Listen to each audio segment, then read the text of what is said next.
La cartomancie, qu'est-ce que c'est? Comment cela fonctionne-t-il? TV Sévrémen vous dit tout. Cartomancie, numérologie, art divinatoire. C'est avec bienveillance et discrétion que Christine Voyance, depuis 27 ans à l'écoute des autres afin de les conseiller, vous accueille depuis peu à Cugand.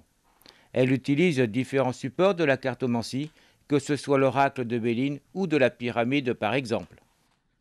Alors la cartomancie, en fait, c'est l'art de tirer les cartes et de éventuellement lire l'avenir ou le devenir des personnes qui viennent me consulter. Alors, quelle est la différence entre l'avenir et le devenir? Alors l'avenir, on peut dire qu'il est marqué, figé peut-être, et le devenir, c'est tout à chacun de le créer. Donc c'est pour ça que je dis, je préfère annoncer que je vais dire le devenir plutôt que l'avenir. Voilà, comme ça chacun est libre de choisir, et là son libre arbitre, surtout c'est très important. En fait, vous ne voyez pas l'avenir. Alors je vois le devenir de la personne, c'est à elle de choisir d'aller dans cette direction ou de ne pas y aller. Ce n'est pas figé, on ne dit jamais à quelqu'un vous devez faire ci, vous devez faire ça, c'est chacun qui doit trouver ses réponses en lui-même. Ça veut donc dire qu'on peut changer le cours de l'histoire? On peut changer le cours de l'histoire, on a le droit de faire ou de ne pas faire. Ça dépend de la volonté, ça dépend de son histoire, de sa culture, ça dépend de plein de choses.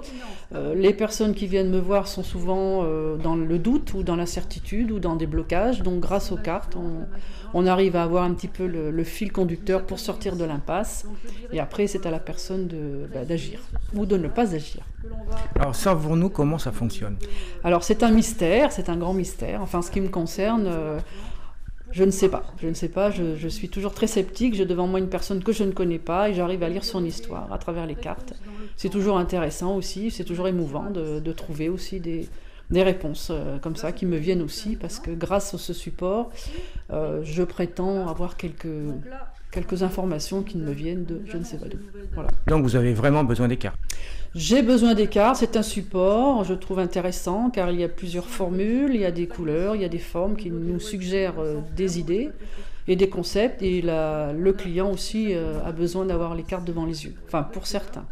Il y a des personnes qui vont les consulter des médiums parce qu'ils veulent des réponses qui viennent de là-haut, on va dire.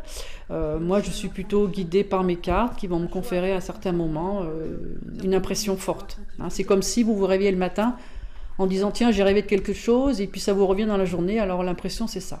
C'est une espèce de flash et une impression qui vient se mettre sur la carte. Que vous avez besoin de dire au client? Que j'ai besoin de dire au client ou que je vais m'éviter peut-être de prononcer, tout dépend de la gravité de la situation. Parce qu'il y a des fois des choses que l'on voit qui ne sont pas bonnes à dire et toute vérité n'est pas bonne à dire. Dans les cartes, il faut faire très attention. Et le client est venu ici pour savoir la vérité? Alors le client est venu pour avoir sa vérité. Il y a des événements douloureux que l'on peut voir et il faut aussi être à même de sentir la personne jusqu'à quel point elle peut recevoir une information, aussi forte soit-elle. Vous avez bien dit sa vérité et non la vérité. Pourquoi? Sa vérité, parce que la personne détient toute sa vérité en elle et donc c'est pas moi qui vais lui dire. Hein, je vais juste lui suggérer de fouiller un petit peu à l'intérieur de son histoire et de trouver sa réponse. Voilà. Une clientèle éclectique désirant des réponses dans les domaines variés comme l'amour, le travail, l'argent ou la santé. Toutes sociétés confondues, j'ai beaucoup de messieurs, parce que les messieurs aussi sont un petit peu dans le doute, beaucoup plus que les femmes, c'est pas la même chose. Et donc, ça fait partie de la clientèle. La clientèle, souvent, chez moi, à 50, 60 ans. Pas de jeunes? Alors, de plus en plus, je trouve que les jeunes arrivent parce qu'ils sont dans des problématiques d'emploi, de recherche, etc. Ou aussi, est-ce que je vais me marier? Est-ce que je vais rencontrer quelqu'un? On sent que les gens, quand même, c'est un phénomène de société, ont besoin d'être rassurés sur beaucoup de choses. À noter que la consultation peut se faire par téléphone. Tout renseignement supplémentaire sur le site de Christine à l'adresse www.christinevoyance.fr.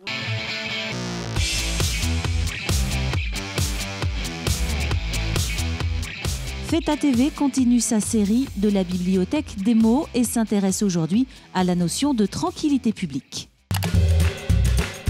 On doit travailler sur la politique de la ville. Mais alors les mots, cohésion sociale, renouvellement urbain, développement économique, conseil citoyen. Et si on crée une bibliothèque des mots de la politique de la ville? Oui, mais pas tout seul. Pour toi, c'est quoi?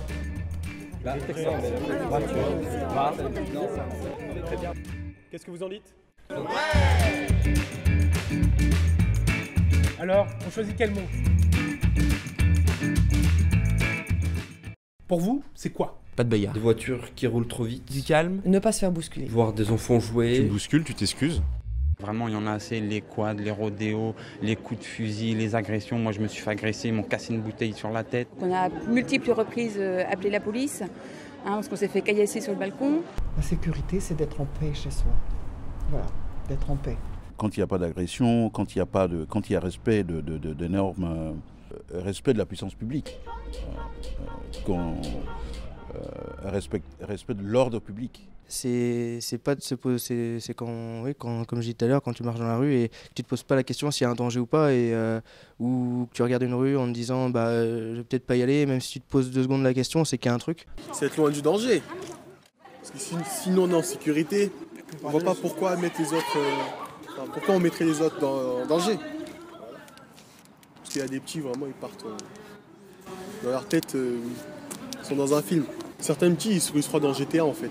Du coup, ils se croient tout permis, ils font n'importe quoi. Donc le savoir dire bonjour aux autres, c'est peut-être déjà un premier signe de sécurité qui se voit.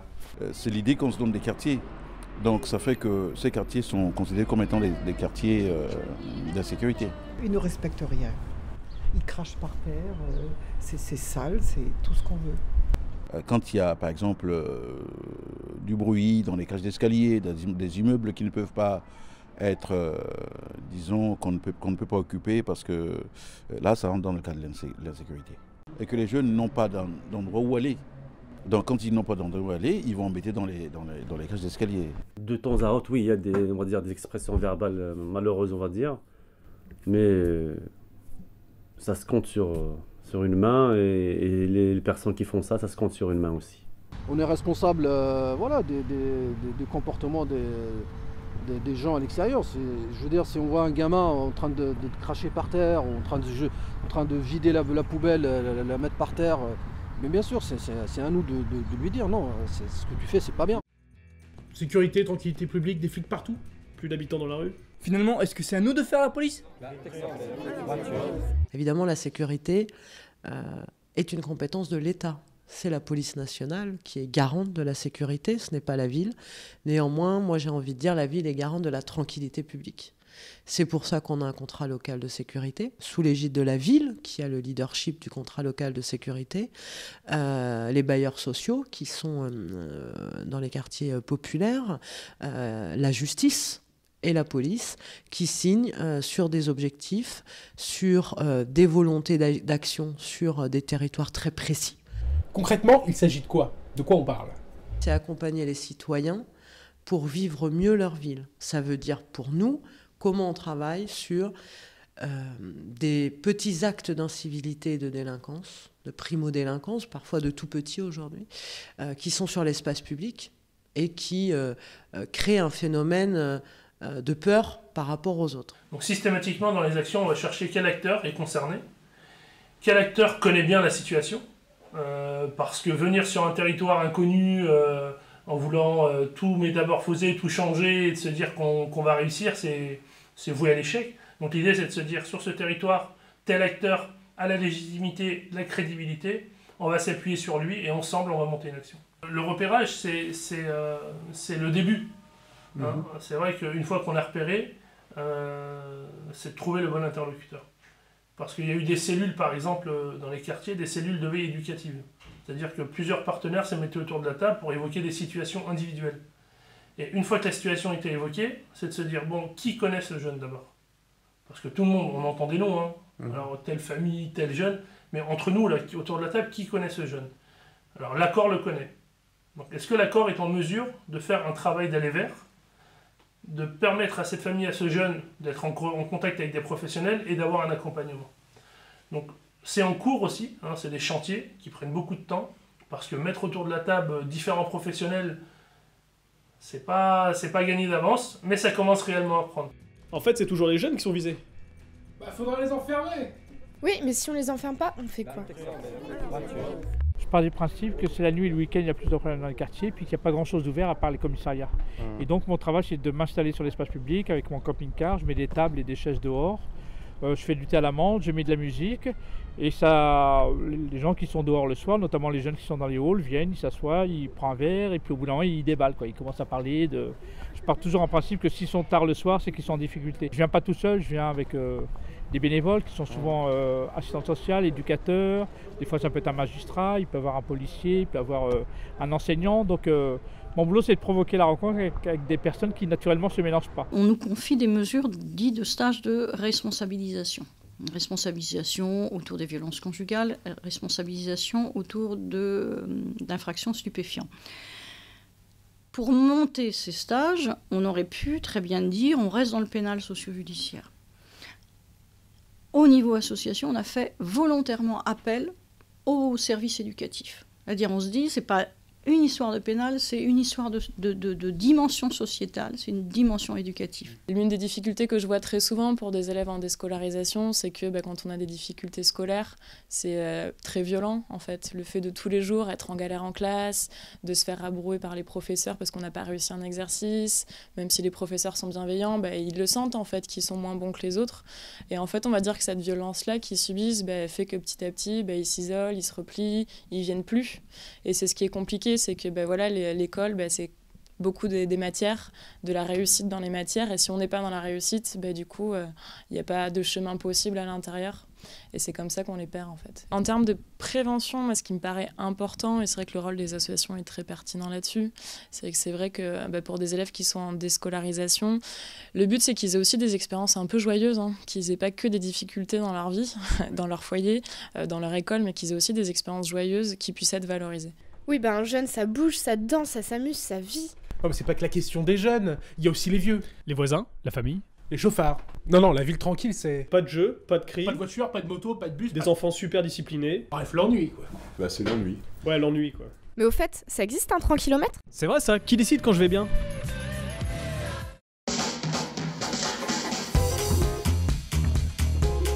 TV sur Erdre revient sur le mini-mondial de football. Début avril à Orvaux, 120 équipes triées sur le volet ont participé à un grand tournoi de foot réservé aux 8-11 ans.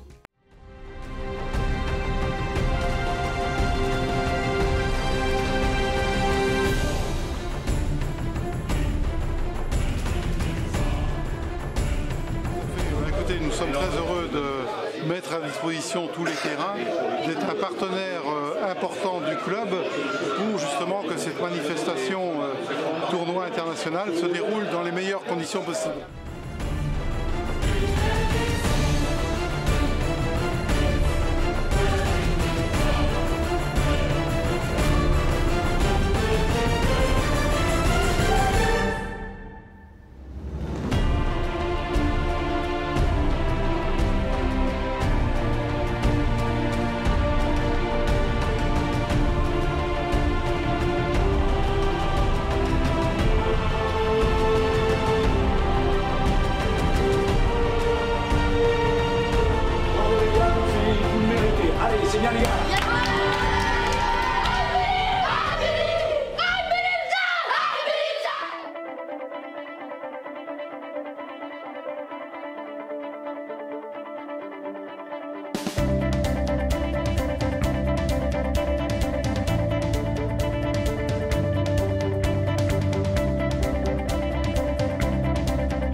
L'ouverture du score pour la Saint-Etienne.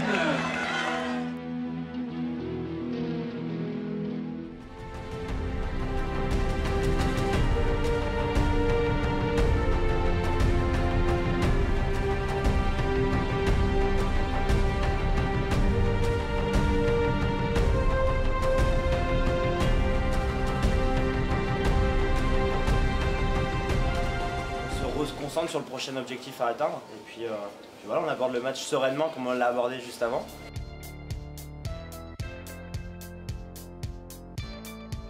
On verra jusqu'où on ira, hein, on verra. Maintenant, c'est vous qui avez les cartes en main. Mais c'est surtout cette gestion des émotions, gestion de la fatigue, tous ces paramètres à prendre en compte pour aller le plus loin possible.